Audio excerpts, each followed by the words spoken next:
Hello, I'm Carol Kidu Jr. with a news update. The effects of two major and several minor earthquakes that shook Midday have affected many families. Most semi-permanent houses in the town vicinity have collapsed. Residents of Waggle felt the most impact, with houses and other properties severely damaged. Waggle resident Cletus Kamina from Kambaramba in the East Sepik province said this is not the first time they have been impacted by an earthquake. They are calling for immediate assistance. So Korea been come la night I mean come visit la. First one I'm come boat. Now second now I'm come more house is messing buruk na bodo pundan. So plenty property bla mi bla mo buruk. Or property bla mi bla lo ka more string kata ron mo all the buruk na bod. Now all the sun inje house to all the smash. Now mi bla sleep mi bla stop to say go too late morning. Mi bla mi ke paya to sinon ale la paya to you go na daybreak la morning. So mi bla ka big bla worry mo la property mi bla buruk la. This ali kona bla mi and six bla house bin buruk la. So mi at nem bla mi am Cletus Kamina. Mi bla Kamaramba and Koram district. So this is Korea. And mi bla line way mi bla sa kene mereng town ya mi bla this family mi bla stop na now this bagara become bla mi bla. So first half I make him to Olino Binlung, Kamanina Binlung Salamibla. Now second half now I make him can. On Saturday, 7th October 2023, police in Central arrested 12 men from Tarihela province for assaulting a policeman attached to Kwikila police station. According to police officers on the ground, their colleague was hit on the head with a sharp object after he tried to break up a fight involving the alleged perpetrators. After citing the incident report, Central Provincial Police Commander Superintendent Laimo Asi told district and provincial authorities to be cautious when allowing non-locals to operate businesses in the district because there are some who do not comply with local laws and regulations. Meanwhile, the injured police officer is recovering at the Kwikila hospital. After being suspended for a whole academic year, a grade 12 Wawin National High School student, Brendan Bolemak, returned to claim the Dux Award for Science, Technology, Engineering and Mathematics field. His suspension from school in 2022 was a turning point in his education and young life. Young Brendan is interested in biotechnology, a field of science that studies and living cells and cellular materials to create pharmaceutical, environmental, and other products to benefit society. The 20-year-old from the autonomous region of Bougainville and Manus hopes he can be an asset to Bougainville when it becomes an independent state. Ourselves, really, who we are, our background, and that will be our guide in our lives. In regional news, some Tasmanian film students are putting their new skills to the test by shooting their first short production. The film industry hasn't always been inclusive for people with an intellectual disability, but this program seeks to change that. Lights, camera, action. Shot 4, take 1, mark A. Mark it. Since early this year, these students have been learning the art of filmmaking. Now the cameras are rolling on their first short production. It's definitely very good to come together, being in a screen for a lot of people to see. The thing I love most about filmmaking is that I get to create new worlds and explore stories. Bus Stop Films has operated on the mainland for more than a decade, teaching filmmaking skills to people with intellectual disability. This year, it's come to Launceston. I think celebrating diversity gives us new layers to our storytelling, and we know who is behind the camera impacts what we see on screen. So if we want to see new stories, diverse stories, different stories on screen, we really need to mix it up in what's happening behind the camera. Developing skills for future employment. We've placed around 1,000 students into paid employment in the screen industry, and that's from working on TV commercials for major brands, working on TV shows such as Survivor, MasterChef and Neighbours, up to like major feature films like Thor, Love and Thunder for Disney. So I think I'm going to continue on making a couple more movies. I'm interested in directing because it's what brings the film all together. You're working with all different groups or different sections of a film, and you're the one that's expressing your ideas. The film, Ron's Creek, a comedy drama about a community experiencing the woes of poor internet connection, will premiere later this year.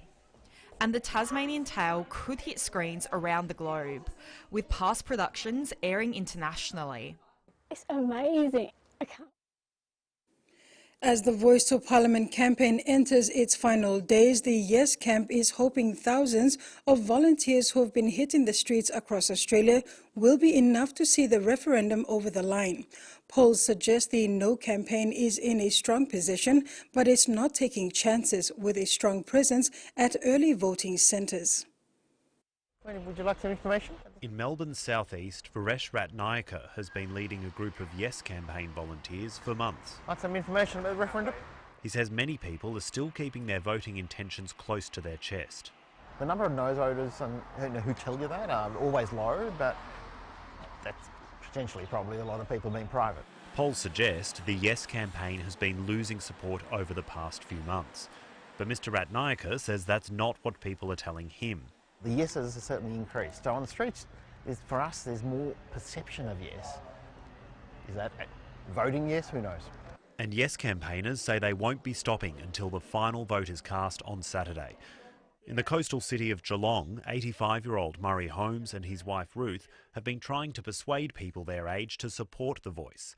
He's been surprised by some of the reactions. Anger, and they were so angry. I couldn't understand it for so long. He says he's been accused of being a communist and has heard repeated racist slurs against Aboriginal people. People of my age group, it's in our DNA, white Australia. Keep it for the whites. I think it's a hangover from those days. The Yes campaign say they have around 50,000 volunteers across the country. On the No side, Fair Australia declined to give an estimate. But at early voting centres, No campaigners say they're not taking a referendum victory for granted.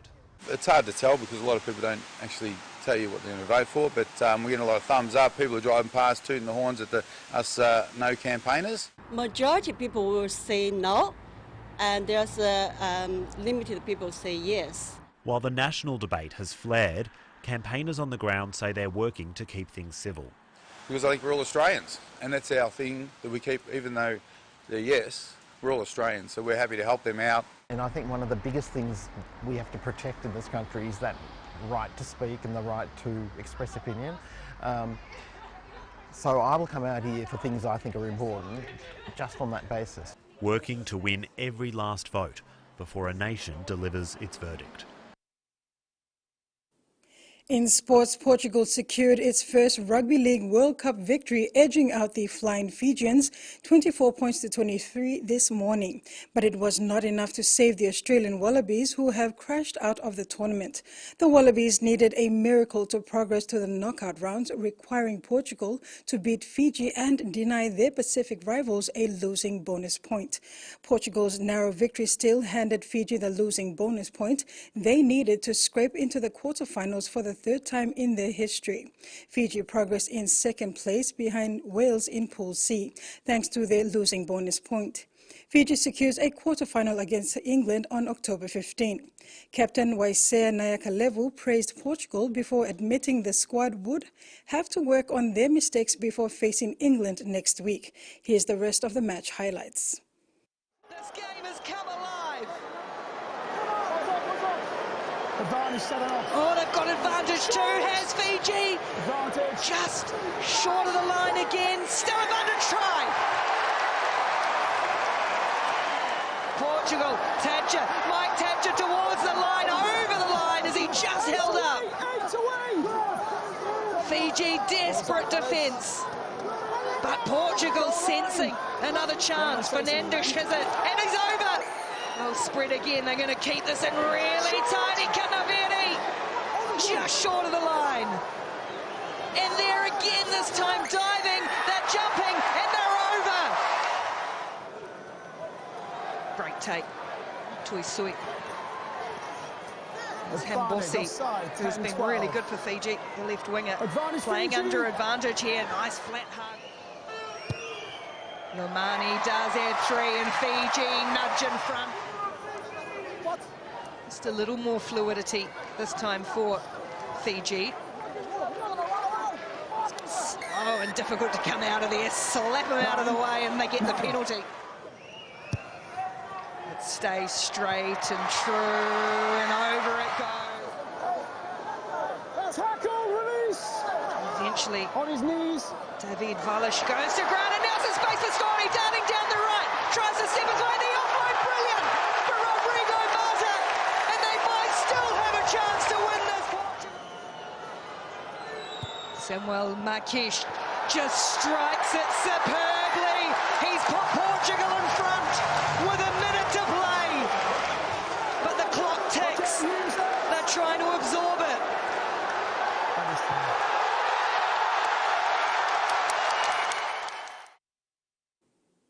Team PNG triumphs in their debut at the Fraser Coast Rugby Sevens Festival, securing the men's social division title over the weekend. Palm Scheme workers from Fiji, Samoa, Tonga, Vanuatu and Papua New Guinea showcased their rugby skills in a spirited competition. The event highlighted cultural ties between Australia and the Pacific, featuring traditional dances and anthems. Beyond sports, it emphasized the role of Palm Scheme in workers' well-being and its positive impact on the Fraser Coast community. The Australian High Commission in Papua New Guinea commended the teams for fostering camaraderie and promoting sports' positive influence. And that's all for now. Join us at 6 this evening for the main news. Bye for now.